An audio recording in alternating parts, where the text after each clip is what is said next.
So I don't remember my dreams, but I had a dream this morning, and what it was is I was dreaming, and my mom was running a company, and Elon Musk put me as the CEO of that company.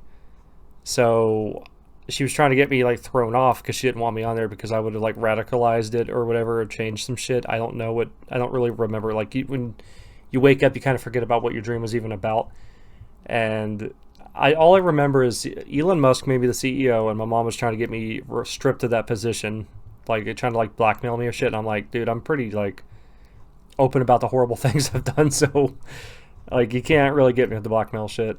And it was just funny to me because when I wake up, I had for whatever reason thought about looking up Elon Musk, so I did. And as soon as I did, I found out, oh wait, he's trying to buy Twitter. How funny!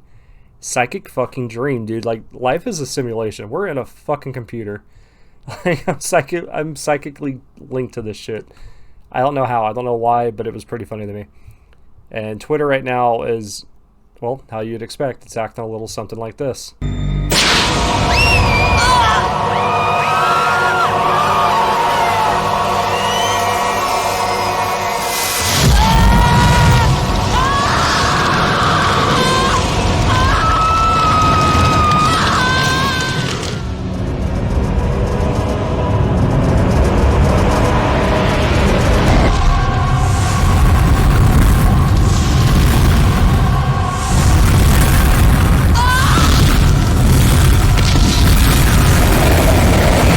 It's so fucking stupid. People are so anti-free speech. Like, war has changed like every century. We always have a new way to go to war with people.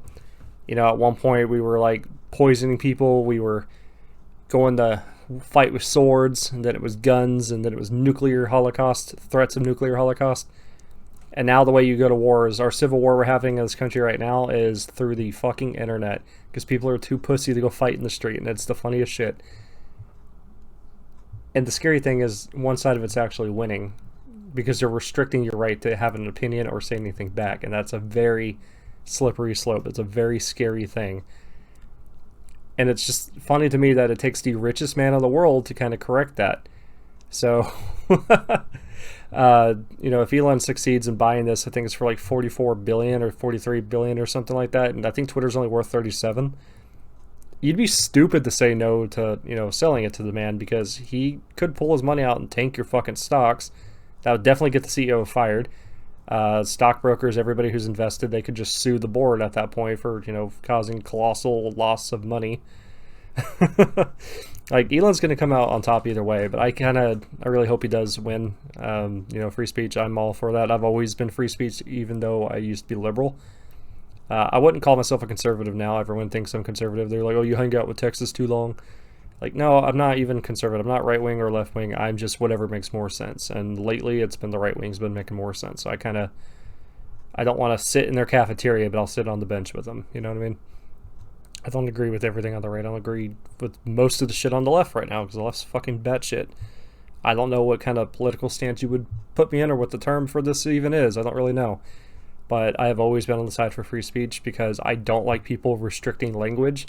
I hate censorship. I've always been against censorship ever since I discovered what it even means. People have called me crazy for many years. I'm just kind of like, censorship is pretty much why I lost my old YouTube channel. It's because I had opinions about things, or I was talking about things, or I said things that were considered naughty, which is just stupid because, at the end of the day, the language that comes out of your mouth, it's just clicks and whistles. There's a reason why other human beings only understand it if they speak to that tune, that frequency. Like animals, I could say words to them, they don't really understand. They just understand like how you say it, not necessarily what it means. So, I don't know. But I think it's really funny that it takes the most influential African American of all time. How am I wrong? Because I'm not. Fucking fight me. I actually met a girl. Her name's Cora or something like that. I think it was Cora. She was over here telling me like, "Oh, he's not African American." I'm like, "Yeah, he's from South Africa. He's African American. He lives in America now. Like that's what that means." Well, he's not black. I'm like, "Okay, so he's not black then."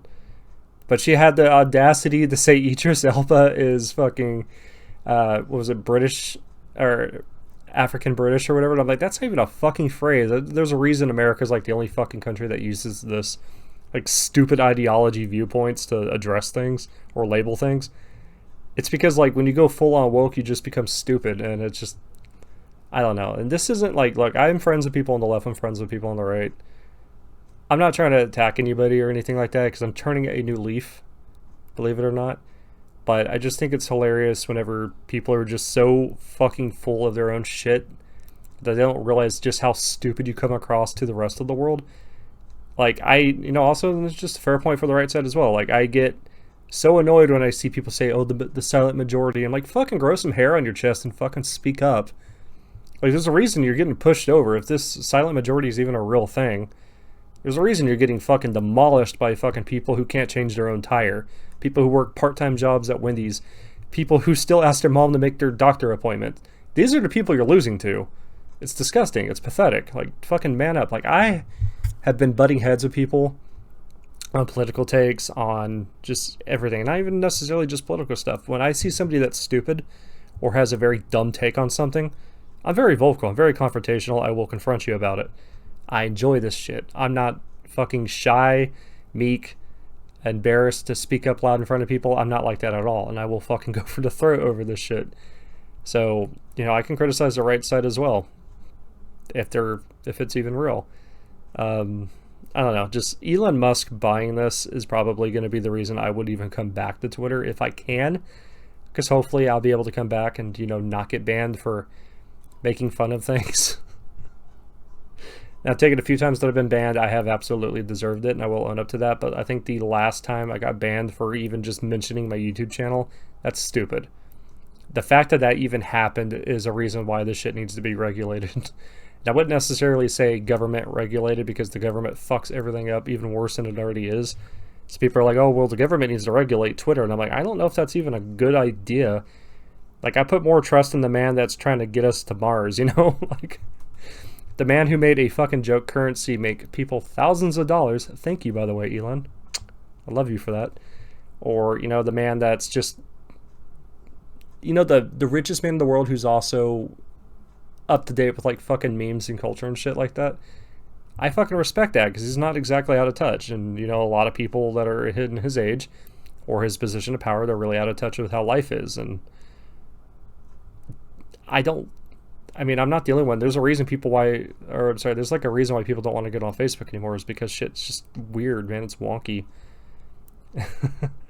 And Twitter used to be a good place until the celebrities and all the politicians got on there and started like telling people what to think. And, people are too stupid to come up with their own opinions. They can't think about stuff. They have to get their advice and get their ideologies from the names of scientists and activists whose names they've never seen or read about, or people whose faces they've never known. 9 out of 10 dentists, by the way, approve of this Crescent Fluoride toothpaste.